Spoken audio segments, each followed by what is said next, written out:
Familia, muy buenos días a todos. Qué increíble servicio ha sido hasta ahora, amén. Ha sido increíble porque con la bienvenida nos han recordado por qué estamos el día de hoy acá, ¿verdad? Es para adorar a Dios. Pero las canciones nos recuerdan el amor de Dios.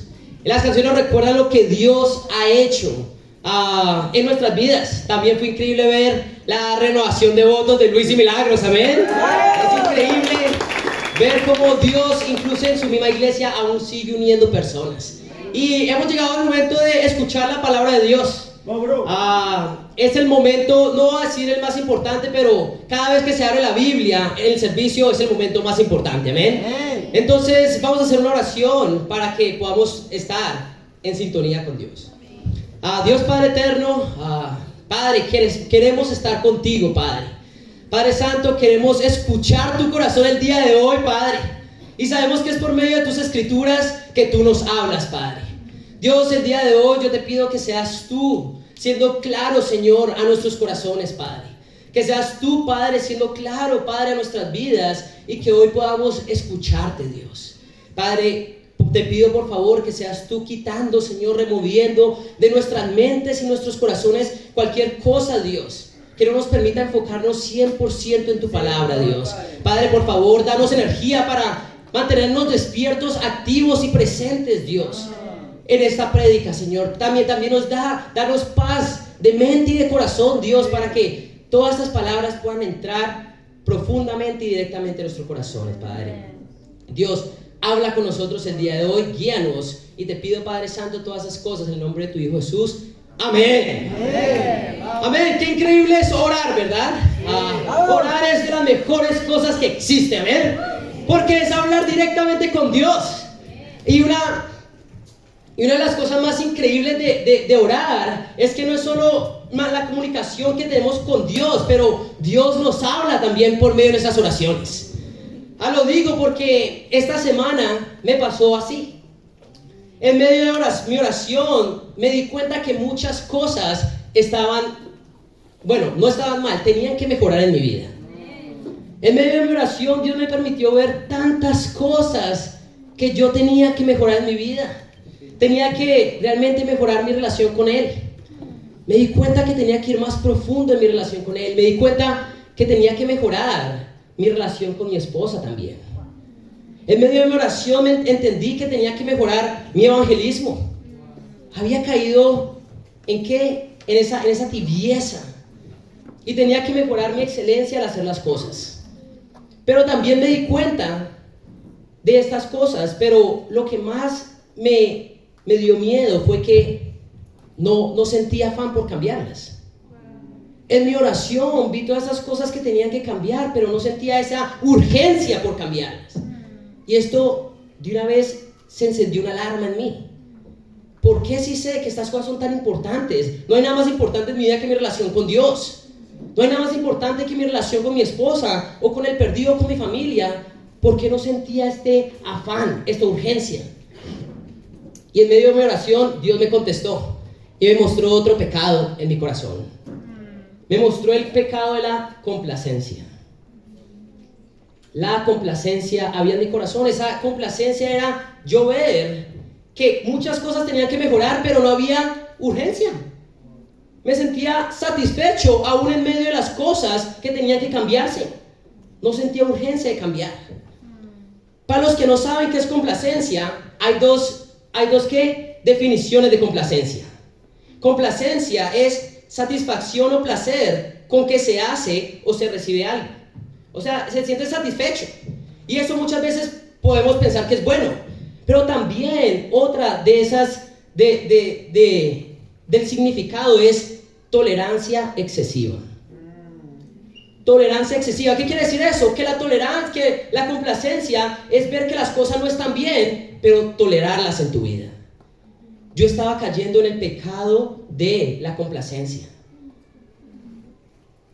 Pero me puse a pensar, ¿por qué cayó en la complacencia? Era porque yo no estaba viendo estas cosas que estaban mal, no las estaba viendo con la importancia que tenían que tener. ¿Por qué? Porque las cosas no estaban tan mal. Las cosas no estaban tan mal, por lo tanto no había tanta urgencia. Pero después me di cuenta que cosas sí estaban muy mal. ¿Y por qué realmente yo no podía verlas? Por mi pecado. La complacencia, y es lo que vamos a hablar el día de hoy, familia, es un término difícil de entender, pero aún más, es un pecado aún más engañoso. ¿Por qué? Porque la complacencia se disfraza de satisfacción. ¿Qué quiere decir? Las cosas no están tan mal, las cosas están bien. Y aún en medio de las cosas malas, tú puedes sentir satisfacción. ¿Sabías eso? Eso se llama complacencia. Detrás de la complacencia se pueden esconder cosas como la mediocridad. Un gran ejemplo es cuando tú entras después de estudiar mucho tiempo para entrar a una universidad. Te sientes satisfecho, pero ¿qué? Eres mediocre en tus clases. Eso es complacencia. Te sientes bien porque ya entraste, pero hay complacencia y no eres excelente, eres mediocre. O la satisfacción de tener un trabajo, ¿verdad? Pero ves que dejas de buscar oportunidades para seguir creciendo y caes en complacencia, caes en falta de ambición, quedarte en el lugar donde estás. También la satisfacción de tener una esposa, ¿verdad? Pero cuando te casas, la dejas de cuidar. Eso es complacencia también, eso es un pecado. Y vemos que el día de hoy, Luis y Milagros están luchando contra la complacencia, ¿amén? Eso es increíble. Porque podemos estar muy satisfechos teniendo una esposa, pero si realmente no estamos cuidándola, estamos cayendo en el pecado de la complacencia. La complacencia también puede ser comodidad o falta de gratitud. ¿A qué me refiero? Bueno, no sé si a muchos de acá se pueden sentir identificados, pero ¿recuerdas esa vez que te esforzaste por que una persona fuera salva? Que te esforzaste, que diste todo tu corazón, y el momento en que Dios te permitió bautizar a estas personas, tu nivel de evangelismo bajó radicalmente. Eso es complacencia. Y es un pecado que tiene que ser removido de nuestro corazón porque es engañoso. ¿Están conmigo, familia? Por eso el título de mi clase hoy es Huyendo de la complacencia. Primer punto, complacencia en tu vida espiritual. Vamos a ir a Lucas 19. Vamos, amor. En Lucas 19, estas escrituras son increíbles y vamos a ver realmente lo que hay en el corazón de una persona cuando ha caído en este pecado. En Lucas 19, versículo 11, vamos a leer una parábola que es la parábola del dinero. Dice en el versículo 11, primer punto, complacencia en tu vida espiritual. En el 11 dice, como la gente lo escuchaba, pasó a contarles una parábola, porque estaba cerca de Jerusalén y la gente pensaba que el reino de Dios iba a manifestarse en cualquier momento. Así que les dijo, un hombre de la nobleza se fue a un país lejano para ser coronado rey y luego regresar. Llamó a 10 de sus siervos y entregó a cada cual una buena cantidad de dinero. Les instruyó, hagan negocio con este dinero hasta que yo vuelva. Entonces la parábola Jesús comienza a contar es de un rey, ¿verdad? Un rey que se iba a una tierra lejana, pero iba a volver. Pero antes de irse llamó a sus súbditos. Algo interesante es que esta escritura dice que llamó a sus siervos y entregó a cada cual una buena cantidad de dinero. Pero si ustedes ven sus Biblias, eso tiene una letrica. Si ustedes ven la letrica, esa letrica significa, entregó ¿qué? 10 minas a cada uno. ¿Qué quiere decir? Que no fue una cantidad de dinero, fue una cantidad de dinero específica y igual para todos. Para los que no saben qué es una mina era el salario de 3 meses, pero él les dio 10 minas. ¿Qué quiere decir? Un salario de 30 meses. ¿Te imaginas que hoy te llegue una persona te dé ahorita el salario de 30 meses? ¿Cómo te pondrías tú? Nadie me podría dañar ese día, ¿ven? Nada de lo que pasara podría arruinarme ese día. Y vemos que este hombre le dio 10 minas, salario de 30 meses a estos siervos, ¿verdad? Esta parábola no la podemos comparar con la parábola de los talentos o con la parábola de bolsas de oro, de monedas de oro. ¿Por qué? Porque la parábola de monedas de oro, el Señor da una cantidad diferente a cada uno. 5,000, 2,000 y 1,000. Pero en esta parábola le dio lo mismo a todos, amén. Y era una gran cantidad. Muchos estudiosos y teólogos piensan que este mismo monto para todos y de gran cantidad significa la salvación que cada uno de nosotros recibe, amén. ¿Por Porque todos recibieron el mismo monto. Y en el reino de Dios, ¿qué hemos recibido? Por igual, nuestra salvación. Entonces este hombre les dio esto, pero para nosotros significa nuestra propia salvación. Y vamos a ver qué pasó después de que él le entregó esto a sus siervos. Dice en el versículo 15: a pesar de todo, fue nombrado rey.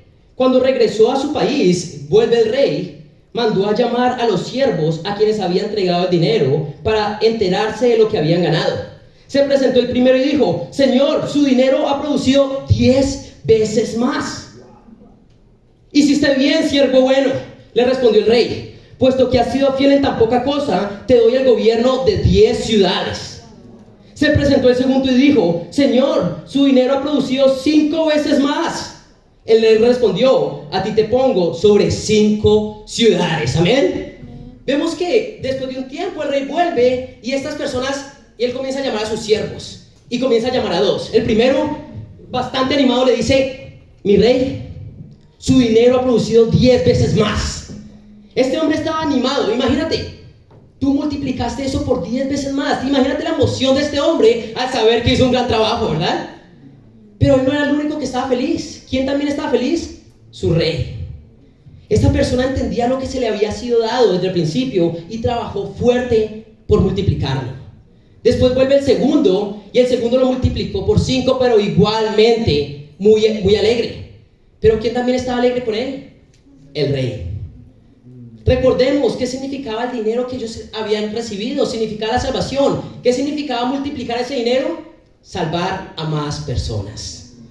Eso significa para nosotros realmente hacer discípulos, realmente llevar la salvación a más personas. Y tanto el rey como los siervos se gozaban de lo que había sucedido. Ustedes tienen que notar que el rey no se alegró más por el que multiplicó por 10 que el que multiplicó por 5, porque un alma es invaluable. Pero vemos acá que estas personas habían trabajado duro y estaban alegres por lo que se les había sido dado. Pero vamos a seguir leyendo en el versículo 20. Dice así: llegó otro siervo y dijo: Señor, aquí tiene su dinero, lo he tenido guardado envuelto en un pañuelo. Es que le tenía miedo a usted, que es un hombre muy exigente. Toma lo que no depositó y cosecha lo que no sembró. El rey le contestó: siervo malo, con tus palabras mismas te voy a juzgar. Así que sabes que hoy soy muy exigente, que tomo lo que no deposité y cosecho lo que no sembré. Entonces, ¿por qué no pusiste mi dinero en el banco, para que al regresar pudiera reclamar los intereses? Luego dijo a los presentes: quiten el dinero y dénselo a los que recibió 10 veces más. Señor, protestaron, él ya tiene 10 veces más. El rey contestó: les aseguro que todo el que tiene se le dará más, pero al que no tiene se le quitará hasta lo que tiene. Vemos que a diferencia de los demás siervos llega el tercero, ¿verdad?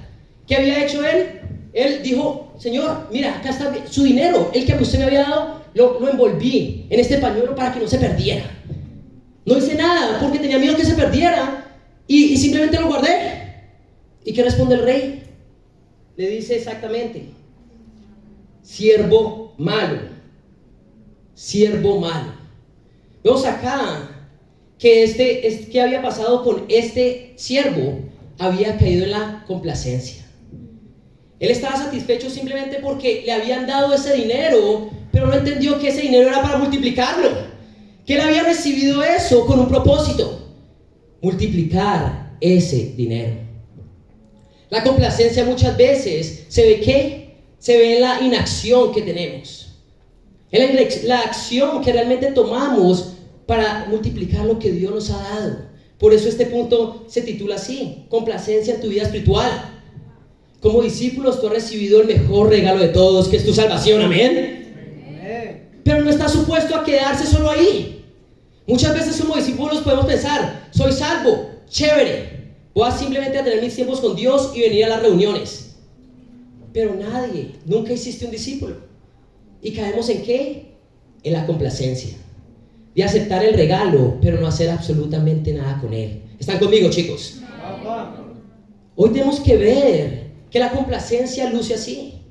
Personas que se han recibido la salvación, pero que ¿qué? Si le preguntas, esta semana no han compartido su fe, este mes no han estado en estudios bíblicos, y por años no han ayudado a una persona a acercarse a Dios. Tenemos que ver el gran peligro de ¿qué? De lo que es la complacencia. Este hombre había aceptado el regalo. Y yo estoy seguro que nadie en este salón que haya sido bautizado para el perdón de sus pecados me va a decir que no se siente agradecido por su salvación. Pero realmente no importa lo que digas o no, es realmente lo que estés demostrando con tu vida. ¿Cómo sabes que realmente estás agradecido por lo que has recibido? Trabajando duro para Dios y multiplicando lo que se te ha sido dado. ¿Están conmigo, chicos? No puedes decir que estás agradecido porque Dios te haya dado tu salvación, pero tú no morir a ti mismo para salvar a otros. Eso sería ser un siervo malo. ¿Cuándo sabes que has caído en la complacencia en tu vida espiritual? Cuando dejaste ¿de qué? De multiplicar lo que se te ha sido dado. Cuando dejaste de dar lo que se te había sido dado el día de hoy. A mí, un grupo de personas que me inspiran acerca de huir de la complacencia son los hombres de fortaleza. ¿Amén? Esos hombres son los hombres mayores de la iglesia. Son los papás. Amén, todos son papás. Pero la realidad es que por mucho tiempo estos hombres cayeron en la complacencia, pero se arrepintieron mucho tiempo atrás y comenzaban a tener estudios, a compartir su fe, pero nadie llegaba, nadie se salvaba.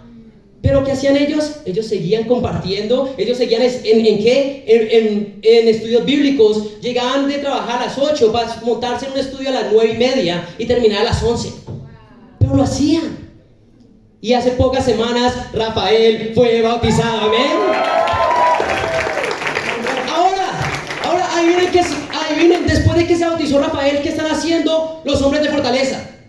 Lo mismo que están haciendo antes, compartiendo su fe y estar en estudios bíblicos. Amén. ¿Están conmigo, chicos? Ese es un grupo que me inspira de huir de la complacencia. Pero muchas veces aceptamos el regalo, pero olvidamos compartirlo con los demás, porque somos complacientes. Las consecuencias de que este siervo no haya caído en la complacencia fue que se le quitó hasta lo que tenía. Dios puede quitarte lo que ya te dio, porque tú no estás usándolo para lo que Dios te lo dio. Amén. Tenemos que entender que el propósito de Jesús era buscar y salvar al perdido. Y como discípulos, adivinen cuál es nuestro propósito: buscar y salvar al perdido. Pero cuando dejamos de vivir nuestro propósito es cuando dejamos de vivir para Jesús. Y el rey quitó esto de el siervo. Seamos hombres y mujeres que buscamos entender la profundidad de lo que Dios nos ha dado el día de hoy. Muchas veces caemos en la ingratitud o en la ignorancia de realmente lo que Dios nos ha dado y te ha dado la salvación. Busca compartirlo con los demás, no porque tengas, sino porque realmente entiendes lo que te ha sido dado. ¿Están conmigo, familia? Amén. Segundo punto: complacencia en tu vida secular. Complacencia en tu vida secular. ¿Qué es tu vida secular? Bueno, algo que no tiene que ver con lo religioso o con lo espiritual, en tu diario vivir. Vamos a ir a Filipenses 4. Filipenses 4, versículo 11. Si me pueden ayudar con un amén cuando estén ahí, sería increíble. Amén, bro. Gracias por eso. Filipenses 4, versículo 11 dice así: no digo esto porque esté necesitado, pues he aprendido a estar satisfecho en cualquier situación en que me encuentre. Sé lo que es vivir en la pobreza y lo que es vivir en la abundancia. He aprendido a vivir en todas y cada una de las circunstancias, tanto a quedar saciado como a pasar hambre, a tener de sobra como a sufrir escasez. Todo lo puedo en Cristo que me fortalece. Amén. Vemos acá que Pablo nos está hablando de estar satisfechos, ¿verdad? Estar satisfechos con lo que tenemos, con lo mucho o con lo poco, pobreza o abundancia, saciedad o hambre, la escasez o tener de sobra. Acá nos llama a estar satisfechos. Pero muchas veces satisfechos creemos que es simplemente estar complacidos. caer en la ¿con la qué? La complacencia. La satisfacción de Pablo en este pasaje era aprender a estar agradecidos, tengamos lo que tengamos. Pero si tu situación no es buena, no quiere decir que te tiene que gustar. No, estás agradecido, pero no quiere decir que no puedas salir de esa situación. Muchas veces la complacencia nos hace creer que porque tenemos poco, tenemos que quedarnos teniendo poco. Y caemos en una idea errónea de lo que realmente lo que quiere Dios para nosotros. Ustedes se preguntarán, ¿ser pobre es bueno? ¿Querer más es malo? Hoy tenemos que aprender qué es lo que está hablando el día de hoy Pablo. Vamos a ir a Hebreos 13.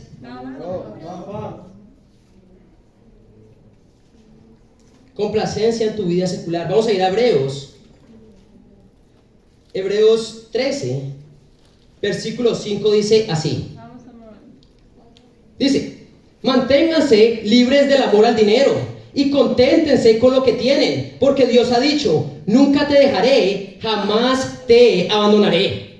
¿Qué quiere decir eso? El dinero no es malo. Lo que es malo es el amor al dinero. ¿Están conmigo, chicos? El apóstol nos habla de contentarnos con lo que tenemos, estar feliz en cualquier situación, tengas mucho o tengas poco. Pero eso no quiere decir que no puedas salir a buscar oportunidades de crecimiento. El creer que porque una persona es pobre se tiene que quedar pobre, no entender el plan de Dios para su vida. La riqueza es mala si desvía tu corazón y tu enfoque de Dios. Pero la riqueza es buena cuando te motiva ¿a qué? A ser generoso y usarla para Dios. ¿Están conmigo, chicos? Entonces ser rico no es malo. La pregunta es, ¿por qué quieres ser rico? ¿Por qué quieres ser rico hoy? ¿Por qué quieres tener más? ¿Para conciliar el sueño en la noche? Porque cuando tienes dinero en el banco puedes dormir tranquilo. Eso es pecaminoso. ¿Por qué? Porque la paz tiene que venir de Dios, no el dinero que tengas en el banco. ¿Para qué? ¿Para qué quieres más? ¿Para que las personas te vean de una manera diferente? ¿Y tú te sientas confiado de ti mismo? ¿Eso se llama qué? Eso se llama inseguridad. Cuando tienes que verte de alguna manera para que las personas crean que eres de una manera. Porque no te crees suficiente con lo que eres y tienes que ir a lo que las personas piensen de ti. ¿Para qué quieres más? ¿O por qué quieres ser rico? ¿Para hacer tu vida mejor o para hacer la vida de los demás mejor? Ese es el problema. Que la motivación de querer más o ser rico no sea la insatisfacción ¿de qué? De la falta de agradecimiento de lo que tienes ahora. Muchas personas dicen, estoy cansado de no tener plata. Y se enojan con Dios. ¿Y qué? No son agradecidos de lo que Dios les ha dado en ese momento. Y comienzan a luchar por ser ricos por la insatisfacción de no estar agradecidos. Que la motivación de querer salir y tener más sea ¿qué? Ser generoso y dar a Dios. ¿Están conmigo, chicos? Pero ahora tenemos que ir al otro lado, la pobreza.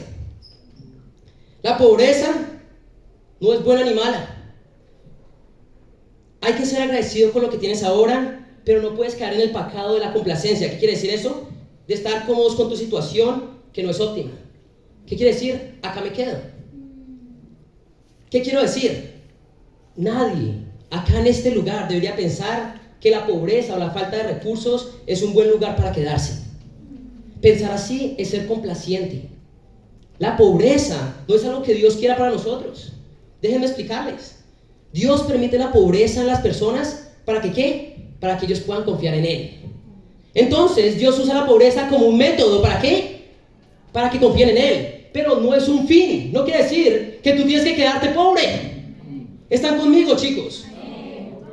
La pobreza es un medio que Dios usa para que personas confíen en Él, pero Dios no quiere que una persona se mantenga pobre o falto de recursos. Y ustedes me podrán decir, ¿usted cómo puede decir eso? Bueno, vamos a ir a Salmo 23. Salmo 23. Y todos conocemos este salmo. Si fuiste religioso en tu vida pasada, o lo eres aún, conoces este versículo. Salmo 23, versículo 1 dice así: el Señor es mi pastor, nada me falta. Dios no se deleita en la necesidad de su Hijo. Dios quiere proveer para nosotros. La pobreza es falta de algo, pero Dios no quiere que nada te falte. ¿Están conmigo, chicos? Él quiere suplir para nosotros. Él no quiere que nos falten las cosas. Por eso Dios no se deleita en que una persona se quede pobre. Pero vamos a ir a 2 Corintios 9. Vamos a 2 Corintios 9 dice así. 2 Corintios 9, versículo 6 dice así. Recuerden esto: el que siembra escasamente cosechará, y el que siembra en abundancia cosechará. Cada uno debe dar según lo que haya decidido en su corazón, no de mala gana ni por obligación, porque Dios ama al que da con alegría. Y Dios puede hacer que toda gracia abunde para ustedes, de manera que siempre, en toda circunstancia, tengan todo lo necesario y toda buena obra abunde en ustedes. Versículo 10. El que suple la semilla al que siembra, también le suplirá pan para que coma. Aumentará los cultivos y hará que ustedes produzcan una abundante cosecha de justicia. Ustedes serán enriquecidos en todo sentido, para que en toda ocasión puedan ser generosos, y para que por medio de nosotros la generosidad de ustedes resulte en acciones de gracias a Dios. ¿Por qué Dios no quiere que te quedes en la pobreza? Porque la pobreza no va acorde a los planes que Dios tiene para nosotros. ¿Por qué? Porque Dios quiere que ayudes a las personas. Dios quiere que ayudes a las viudas, a los pobres y a los huérfanos, y necesitas recursos para eso, amén. Esta escritura, el contexto es el dinero. Dios puede, no te va a decir que te va a hacer rico, pero sí que no te va a faltar nada y que vas a poder, ¿qué? Ser generoso y ayudar a los demás, amén. ¿Por qué se cree que Dios no quiere que te quedes pobre o que seas pobre todo el resto de vida? Porque no lo está en la Biblia.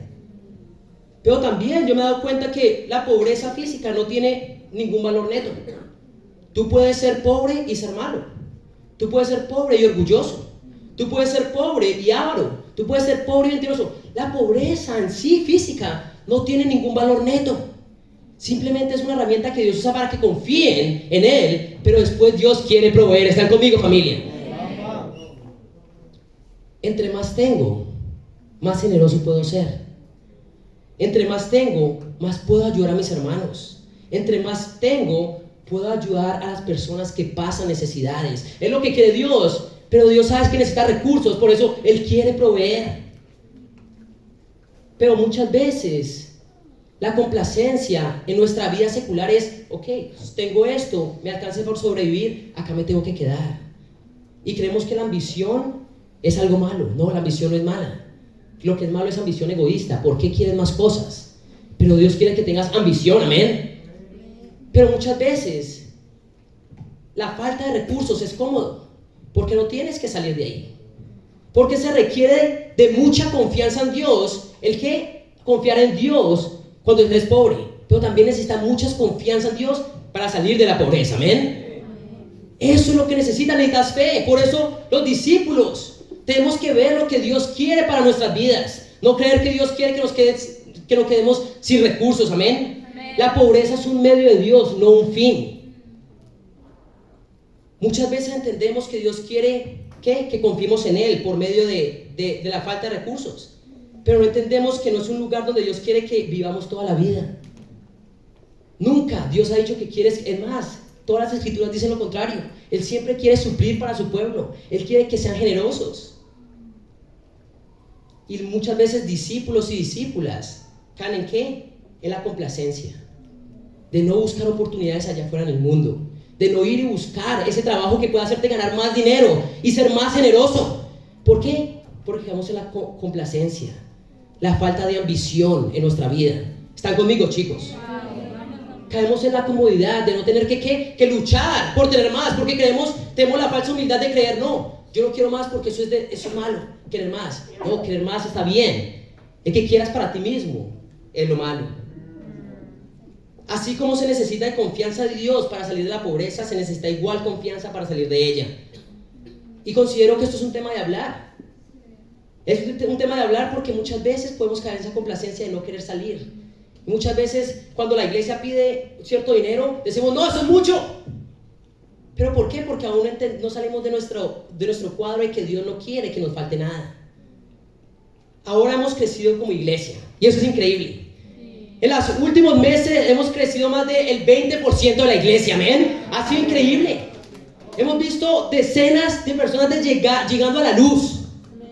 Pero como ustedes sabrán, entre más personas, más necesidades. Dentro de poco nosotros no vamos a caber en este lugar. Gloria a Dios, amén. Gloria a Dios. Pero necesitamos un lugar más grande para reunirnos. El problema es que como iglesia, como familia, no contamos con los recursos monetarios para suplir esta necesidad. Y vamos a ir y leer el versículo 6 de esta misma escritura. Recuerden esto: el que siembra escasamente cosechará, y el que siembra en abundancia cosechará. Cada uno debe dar según lo que haya decidido en su corazón, no de mala gana, ni por obligación, porque Dios ama al que da con alegría. Y Dios puede hacer que toda gracia abunde para ustedes, de manera que siempre, en toda circunstancia, tengan todo lo necesario y toda buena obra abunde en ustedes. Amén. Necesitamos un lugar más grande, eso es obvio.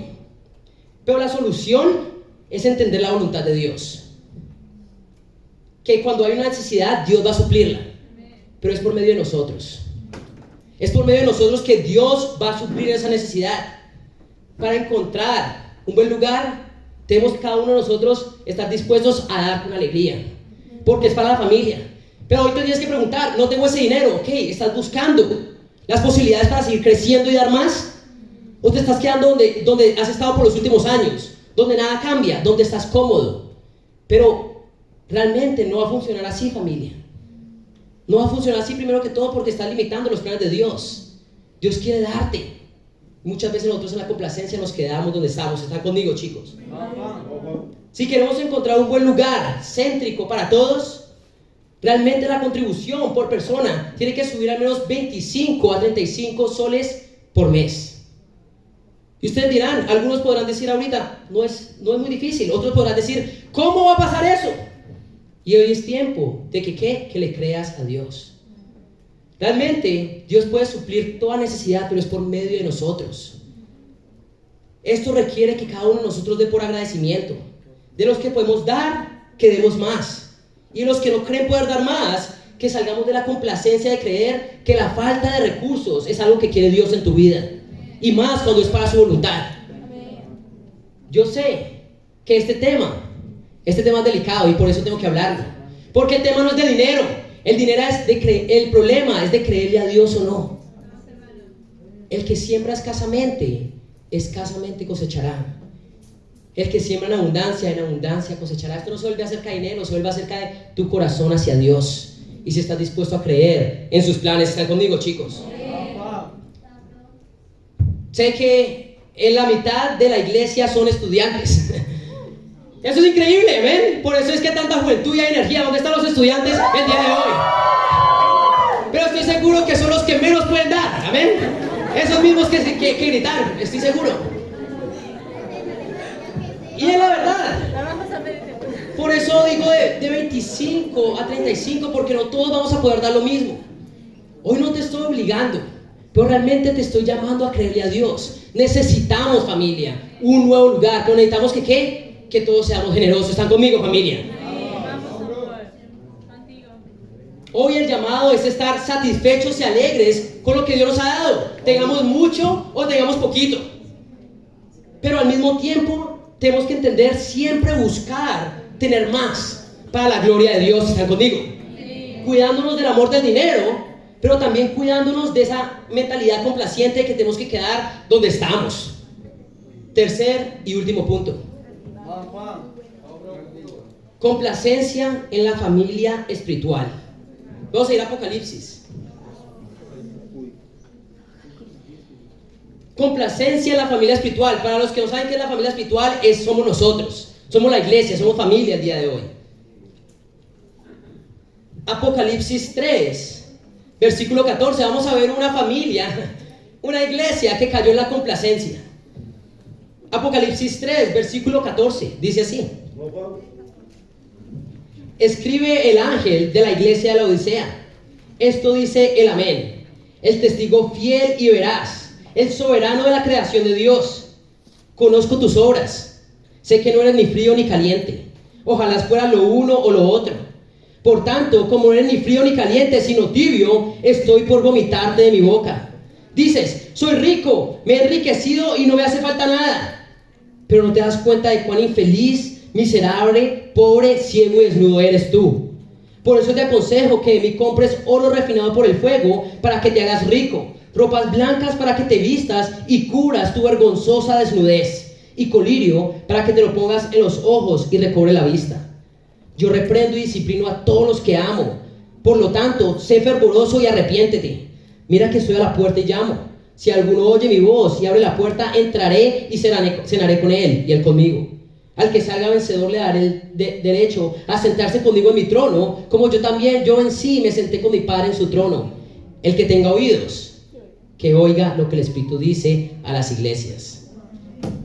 No hablo de este punto porque crea que la iglesia está en ese punto. Hablo de este punto porque es donde puede llegar la iglesia si se deja llevar por la complacencia. Esta iglesia estaba en problemas. Si Jesús te dice que está por vomitarte de su boca, tú mejor haz algo al respecto, amén. Esta iglesia estaba en problemas porque había caído en la complacencia. Y muchas veces no entendemos esta escritura. Ellos habían caído en tibieza y Dios les dice, ojalá fueras frío o caliente. Muchas personas creen que ser caliente es estar en fuego por Dios, de estar haciendo muchas cosas, y frío es estar muerto espiritualmente. No, hay que entender el contexto histórico de esta escritura. La Odisea era una ciudad que estaba ubicada entre dos ciudades. Una era Colosas. Colosas era conocido por sus aguas frescas, refrescantes y vivificantes. ¿Alguien se ha metido en agua fría? Refresca bastante, ¿verdad? Te despierta, ¿verdad? Eso pasaba en Colosas. Pero había otra ciudad que era Hierápolis, que estaba a 6 millas de la Odisea, que era famosa por sus aguas termales. ¿Cuál era el lugar que fuimos la otra vez? Churín, es como Churín del Medio Oriente, ¿ven? Pero ¿para qué sirven estas aguas termales? Para sanación. Las aguas frías servían para refrescar, las aguas calientes para sanación. ¿Qué estaba diciendo acá? Que fuera frío o caliente, que sirviera para algo, o para refrescar las almas sedientas, o para curarlas. Pero no en la tibieza. El problema de la Odisea era que no tenía esa fuente de agua, y era agua tibia. Y en el agua tibia lo que pasa mucho cuando se estanca es que crea muchas enfermedades también. No servía para nada, ni siquiera para tomar. Ese era el problema de esta iglesia. Había dejado de refrescar y curar a las personas. Había caído en la tibieza espiritual. ¿Cuándo sabemos que hemos caído en complacencia como iglesia? Cuando ya no refrescamos a nadie espiritualmente. Cuando hay discípulos simplemente desanimados todo el tiempo. Pero cuando nadie es curado espiritualmente, quiere decir, no hay bautismos. Esta es la segunda semana, domingo, sin bautismos, chicos. No estoy diciendo que estamos cayendo ahí, pero yo creo que estamos cayendo ahí. Complacencia. Hemos bautizado tanto que yo creo que es tiempo de descansar. No existe tal cosa como descansar, porque diariamente personas están muriendo. Satanás no está descansando, nosotros tampoco. La complacencia como iglesia es caracterizada por discípulos no comprometidos, que aún siguen que aún siguen faltando a las reuniones, que aún por mucho tiempo no están comprometidos con la misión. Pero también cuando hay falta de arrepentimiento dentro de la misma iglesia. Pero lo peor de todo es que habían caído tan bajo en su complacencia que ellos pensaban que eran ricos y que estaban bien. Pero no, Jesús les dice, estoy por vomitarlos de mi boca, y ustedes creen que están bien. No les estoy hablando a ustedes de esa manera, porque no es el estado de la iglesia ahora. Creo que ahorita la iglesia está fría o caliente. No sé cómo nos vea Dios de arriba, si fríos o calientes, pero no tibios. Pero nos podemos entibiar si caemos en ¿qué? En la complacencia. Esto aplica para la iglesia, pero también a charlas bíblicas. Cuando no hay frutos, cuando hay hermanos o hermanas ¿qué? Desanimadas. Estamos cayendo en la tibieza. Tenemos que huir a la complacencia como iglesia. Tenemos que huirle a la tibieza espiritual. ¿Están conmigo, chicos? Pero Juan Carlos, esto es bastante deprimente. Ahora, deja de hablar de esto. Ok, pasemos entonces a Hechos 2. Hechos 2, vamos a ver el momento en que la iglesia de Dios estaba fría y caliente al mismo tiempo, amén. No sé cómo es eso posible, pero lo estaba, amén. En Hechos 2, vamos a ver en el versículo 42 una iglesia en fuego. Una iglesia completamente congelada, no sé qué decir ahora. Pero realmente estaban haciendo lo contrario de la complacencia. Vamos a ir a Hechos 2, versículo 42. Dice así, versículo 41. Así pues, los que recibieron su mensaje fueron bautizados, y aquel día se unieron a la iglesia unas que 3,000 personas. Amén. Ese día se bautizaron, ese servicio se bautizaron 3,000 personas. Esa es nuestra meta como iglesia de Lima. Amén. Amén. Usted no cree, si no crees que es posible, no le estás creyendo a las escrituras. Amén. Yo espero ver el día que podamos bautizar 3,000 personas. Amén. Me da miedo hasta pensarlo. ¿Quién va a cuidar de todas esas personas? ¿Qué lugar me voy a necesitar? Ya no serían 25 solo nomás. Amén. Pero amén. Vamos a leer versículo 42. Dice: se mantenían firmes en la enseñanza de los apóstoles, en la comunión, en el partimiento del pan y en la oración. Todos estaban asombrados por los muchos prodigios y señales que realizaban los apóstoles. Todos los creyentes estaban juntos y tenían todo en común. Vendían sus propiedades y posesiones y compartían sus bienes entre sí según la necesidad de cada uno. No dejaban de reunirse en el templo ni un solo día. De casa en casa partían el pan y compartían la comida con alegría y generosidad, alabando a Dios y disfrutando la estimación general del pueblo. Y cada día el Señor añadía al grupo los que iban siendo salvos. Amén. Esto es una iglesia que no conoce la complacencia. Esto es una iglesia que conoce la ambición espiritual, pero que se entiende lo que es familia. La gratitud y la alegría se traducía ¿en qué? En convicciones firmes. Dice, se mantenían firmes en el partimiento del pan, en la oración, en la enseñanza de los apóstoles, en todas estas cosas, convicciones firmes. Pero también decían, tenían todo en común, ¿verdad? La unidad que hay en la familia, ¿verdad? Pero también decían, vendían sus posesiones y daban a los que necesitaban, daban con generosidad. Decían, no dejaban de reunirse ni un solo día en el templo. Ese era el compromiso que había con la familia de Dios. Y cada día el Señor iba añadiendo los que iban siendo salvos. Almas eran sanadas. Almas eran ¿qué? Refrescadas. Cuando estas cosas son parte de la iglesia es cuando sabemos que espiritualmente estamos sanos de la complacencia espiritual, ¿verdad? Y yo estoy muy orgulloso de cada uno de los discípulos en la iglesia de Lima. Pero yo estoy supremamente orgulloso de los líderes de charla bíblica. Amén. Porque esta semana, por primera vez en mucho tiempo, nos reunimos presencialmente todas las charlas de la iglesia. Amén. Yo quiero levantar a cada líder de charla. ¿Por qué qué?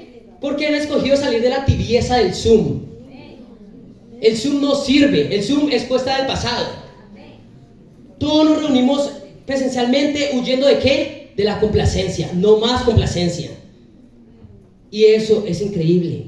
Y por eso hemos visto más y más personas siendo salvas. ¿Están conmigo? En conclusión, familia, el pecado de la complacencia puede ser muy engañoso, porque te puedes estar sintiendo bien haciendo lo malo. Te puedes estar sintiendo bien aún estando en pecado, porque aunque satisfecho, puedes estar cayendo fácilmente en la mediocridad. La complacencia es tan peligrosa porque en medio de la satisfacción puedes tener una falta de ambición y quedarte simplemente donde estás. Pero al llamarnos a dar, no quiero salir de acá. Aunque satisfecho, puedes ser ingrato el día de hoy. Puedes sentirte muy cómodo en tu silla sin estar haciendo discípulos. Y estar bien con eso. Ese es el engaño de la ingratitud, de la complacencia. Y te puedes sentir cómodo el día de hoy. Familia, es tiempo de correrle a la complacencia y comenzar a darle paso ¿a qué? Al agradecimiento de que Dios nos salvó. Amén. El agradecimiento que estamos en la familia de Dios y empezar a obedecer la palabra de Dios, no a tus sentimientos. Eso es lo que tuve que yo entender en ese momento que estaba orando. No se trata de lo que siento o no. No pueden ser mis emociones lo que me motivan a tomar la decisión de obedecer a Dios o no, sino mi convicción de saber que está en la Biblia.